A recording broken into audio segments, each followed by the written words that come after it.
मेरे सामाजिक परिवार के सभी सदस्यों को राम राम। आप सभी को भारतीय हिंदू नववर्ष की शुभकामनाएं।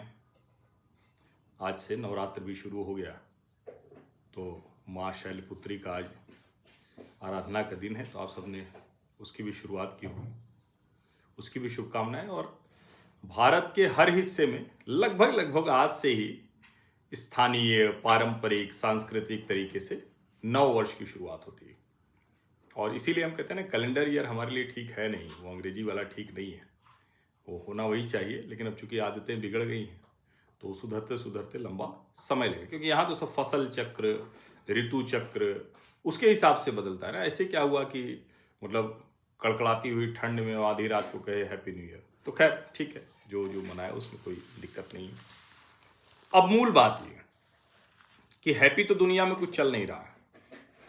दुनिया में हर तरफ तबाही मची हुई है, और ईरान के साथ जो इजराइल और अमेरिका का युद्ध चल रहा है, उसमें भले ईरान कह रहा है कि हम लड़ेंगे, छोड़ेंगे नहीं, छोड़ना चाहिए भी नहीं। अमेरिका दादागिरी करेगा या इजराइल दादागिरी करेगा तो कैसे चलेगा। लेकिन इजराइल के साथ जो ईरान ने किया, हिजबुल्लाह को पाला, हमास को पाला, तो इजराइल वैसा देश नहीं, यहूदी वैसे नहीं होते, हिंदुओं की तरह उदार नहीं होते हैं। वो अपना बदला लेना जानते हैं और वो बदला लेते भी हैं। हालांकि बदले से ध्यान में आया कि भी धुरंधर द रिवेंज भी आ गई है, तो सुनने उसने भी बहुत लोगों को परेशान कर रखा है। खैर, अब वो आ जाए, एक बार देख लें, तब फिर उस पर बात करेंगे। मूल मुद्दा क्या है? ईरान लड़ाई जीत रहा है या अमेरिका जीत रहा है या इजराइल जीत रहा है? कई बार हम लोग ये सुनते आ रहे हैं कि इजराइल और अमेरिका के जो लक्ष्य हैं वो अलग अलग हैं।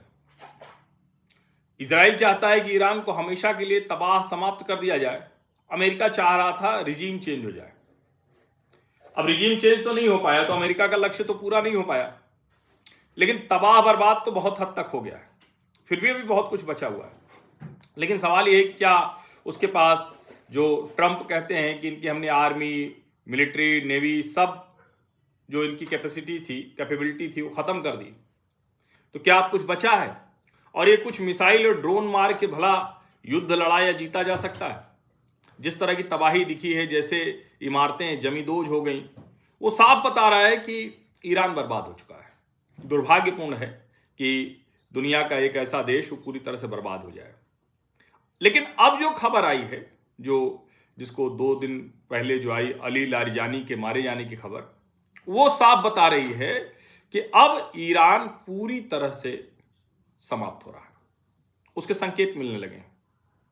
हो सकता है कि अब अमेरिका युद्ध रोकने की ओर भी बढ़े, क्योंकि उसको पता है कि उसका जो लक्ष्य था, टारगेट था, वो उसने अचीव कर लिया है। हो सकता है, अब कितना होगा वो देखने वाली बात होगी।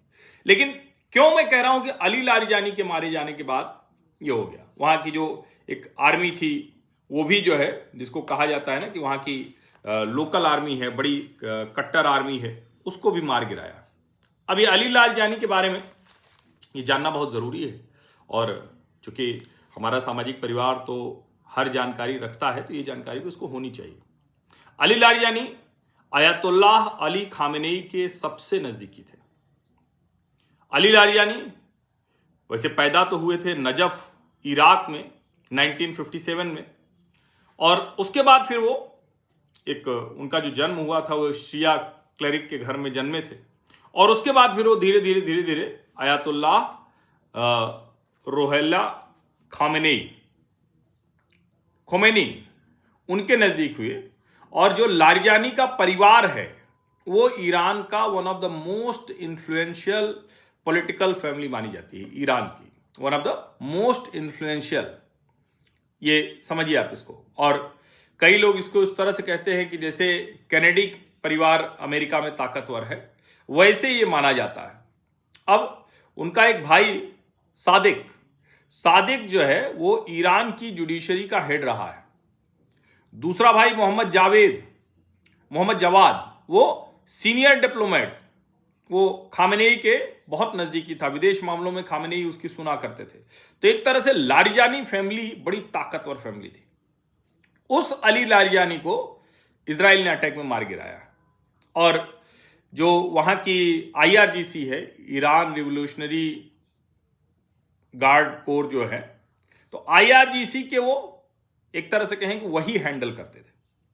जब मुज्तबा खामेनेई के विरासत संभालने के समाचार आए तो उस वक्त दो चीजें आई। एक तो ये कि जो 88 मेंबर एक्सपर्ट काउंसिल है शिया क्लेरिक्स की, उसमें दो फाड़ थे। मुज्तबा को इसलिए भी नहीं क्योंकि ये जो इस्लामिक रिपब्लिक है ये अपने को कहता है कि हम वंशवाद परिवारवाद उसके खिलाफ है, और आयतुल्लाह अली खामेनेई का बेटा मुज्तबा खामेनेई हो जाएगा तो ये तो गड़बड़ हो जाएगा। लेकिन IRGC में ही एक बड़ा हिस्सा उनके साथ था, एक छोटा हिस्सा अली लारियानी के साथ था। अली लारियानी को यह भी माना जाता था कि वो भले उस तरह से थे लेकिन अप्रोचेबल थे, एक्सेसिबल थे, और यह भी कहा गया कि भाई अली लारियानी के मारे जाने का मतलब है कि अब सीधे सीधे उस तरह की बातचीत नहीं हो सकती। लेकिन अली लारियानी के मारे जाने का बड़ा सीधा सा मतलब हुआ कि जो टॉप जिनको आप कह सकते हैं वो सब खत्म हो गए। वहां के राष्ट्रपति महमूद पेजेश्कियान से ज्यादा प्रभाव रखते थे वो, समझिए आप, बहुत ज्यादा प्रभाव रखते थे वो।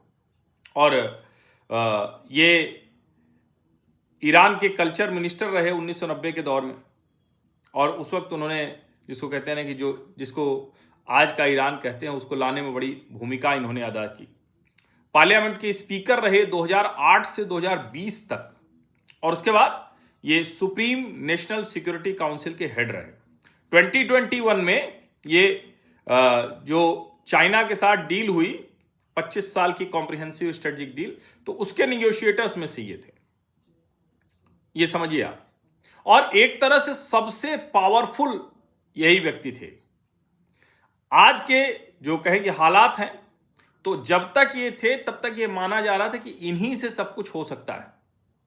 और आपको याद होगा जब इससे पहले रेवोल्यूशन हुआ था वहां लोग सड़कों पर निकले थे, तो बहुत ब्रूटल लेथल तरीके से इन्होंने उसको क्रश कर दिया था, डिमॉन्स्ट्रेशन को पूरी तरह से। रशिया के साथ जो लायन में इनकी भूमिका है वो बहुत महत्वपूर्ण रही। कतर और ओमान, उनके साथ भी बातचीत में इन्हीं की भूमिका रहती थी। ईरान की सरकार का ये चेहरा भी थे, मतलब आप टीवी डिबेट है, कोई इंटरव्यू देना है, बातचीत करना है, फॉरेन मीडिया को समझाना है, सब कुछ है। और ये जो है ये समय समय पर सोशल मीडिया पर भी अपनी एक्टिविटी दिखाते रहते थे ईरान के लोगों के साथ, ईरान में क्या कुछ हो रहा है, किसी मजार दरगाह जहां जो जाना वहां के हिसाब से जो होगा। हम तो ये भारत में मजार दरगाह देखते हैं तो उसके हिसाब से करें, जो जो उनके हिसाब से है वो सब वो करते थे।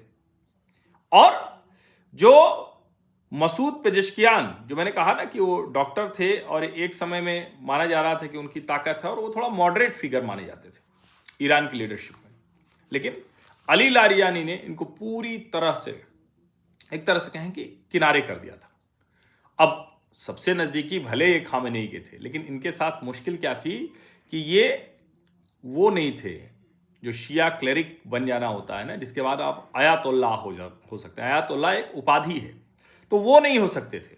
जो सबसे मूल शर्त है, आपको रिलीजियस सुप्रीम लीडर बनना है ना, तो रिलीजियस सुप्रीम लीडर बनने के लिए जो सबसे बड़ी शर्त थी वो अली लारियानी नहीं पूरा करते थे। लेकिन एक चीज और थी कि अली लारियानी भले सब कुछ करते थे, लेकिन उनको यह भी माना जाता था कि जो हार्ड लाइन मिलिट्री एलिमेंट है और थोड़ा सा जो मॉडरेट पॉलिटिकल फैक्शन है उनके बीच का ये ब्रिज है, समझिए। अब यह भी कहा जा रहा है कि क्या मिलिट्री और ताकत के साथ वहां पर अपना कब्जा जमा लेगी और मजबूती के साथ वो कर लेगी, ये कहा जा रहा था। अभी तक उनका कोई विकल्प नहीं आ पाया है। और ये जो है 2005 के प्रेसिडेंशियल इलेक्शन में ये लड़े थे, 2005 में राष्ट्रपति बनना चाहते थे, और उस वक्त आपको याद होगा महमूद अहमदी नेजाद को बड़ा याद रखते हैं हम लोगों को, तो महमूद अहमदी नेजाद उन्होंने इनको हरा दिया था। अली लारियानी पढ़े लिखे व्यक्ति थे, बहुत स्कॉलर थे, पीएचडी उन्होंने वेस्टर्न फिलॉसफी में की थी। वेस्ट से लड़ना है इसलिए पहले वेस्टर्न फिलॉसफी में पीएचडी की। कहां से? यूनिवर्सिटी ऑफ तेहरान से ही की। 6 फिलॉसफी बुक्स उन्होंने लिखी हुई है। कमाल देखिए, ऐसे लोग भी ये सब, including 3 exploring the works of German philosopher Immanuel Kant. अब इमैनुअल कांट तो बहुत बड़े दार्शनिक हैं, बहुत बड़े दार्शनिक हैं, तो ये उन्होंने ये सब किया था। लेकिन एक तरह से कहें कि जो स्थिति है उसमें ईरान लगभग बर्बाद हो चुका है, समाप्त हो चुका है। और ये तो इजराइल ने भी कहा कि भाई हमारा जो युद्ध था वो लगभग हमने जीत लिया है। अब क्या अमेरिका इस युद्ध से धीरे धीरे बाहर जाएगा, कुछ ऐसा होगा, उसकी चर्चा अगले वीडियो में करेंगे, अलग से करेंगे। थोड़ा चूंकि वो विषय भी अलग है, ये अली लारजानी के बारे में आपको बताना था। और अली लारजानी जैसी शख्सियत के जाने का मतलब हुआ कि ईरान लगभग उसकी टॉप लीडरशिप खत्म हुई। अब आपको सैयद अब्बास अरागची दिखते हैं चेहरे के तौर पे, बड़े मतलब बड़ा अच्छा चेहरा दिखता है, बातचीत करते हुए बड़े गजब लगते हैं, कॉन्फिडेंट एकदम अपना सब कुछ। कई बार लगता है ना कि क्यों दुनिया में ये सब तबाही हो रही है, क्यों ये मारा मारी हो रही है, लेकिन हो रही तो हो रही। तो अगली बातचीत करेंगे तो उसमें जरूर ये बात करेंगे कि अब ये अमेरिका और इजराइल का युद्ध किधर जा रहा है, और क्या अमेरिका इजराइल से अब मुंह भी मोड़ रहा है, क्या उसके संकेत भी मिलने लगे हैं क्या, या कहें कि मुंह नहीं मोड़ रहा है, वो अब अपनी जितनी उसको जो कुछ हासिल करना था वो कर लिया, जितना कुछ उसको करना था कर लिया, अब उसका निशाना दूसरी तरफ लग रहा है क्या। और अगले वीडियो में उसी में ये भी बात करेंगे पाकिस्तान अब खतरे में आ गया है क्या, ये समझना बहुत जरूरी है। आप सभी का बहुत बहुत धन्यवाद। सब्सक्राइब अवश्य कर लीजिए, नोटिफिकेशन वाली घंटी दबा दीजिए, लाइक का बटन दबा दीजिए, अधिक से अधिक लोगों तक इस वीडियो को पहुंचा दीजिए। धन्यवाद।